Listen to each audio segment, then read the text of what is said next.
Suis-je le seul à ne pas savoir que le tout premier professeur de Léonard de Vinci n'était pas une personne, ni un maître célèbre, ni même un parent bienveillant, mais la nature elle-même?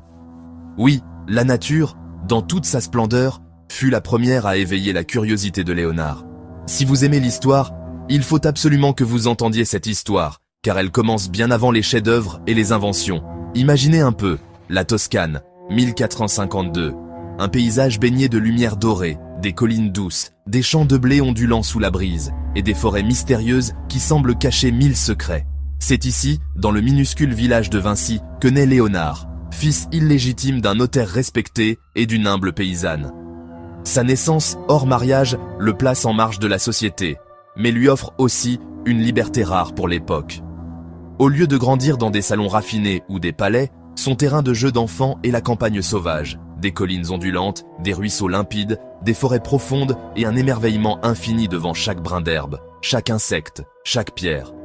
Dès son plus jeune âge, Léonard se distingue par sa soif de comprendre le monde qui l'entoure.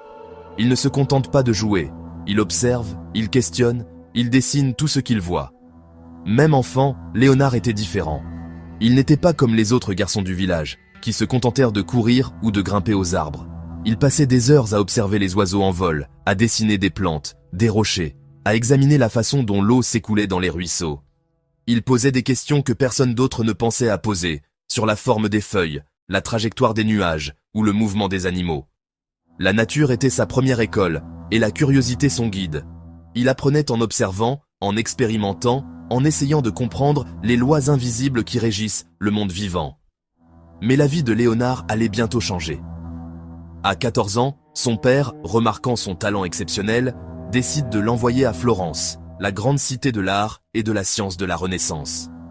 Là-bas, il entre en apprentissage chez Andrea del Verrocchio, l'un des plus grands artistes et artisans de l'époque, un homme respecté pour sa maîtrise de la peinture, de la sculpture et de l'ingénierie.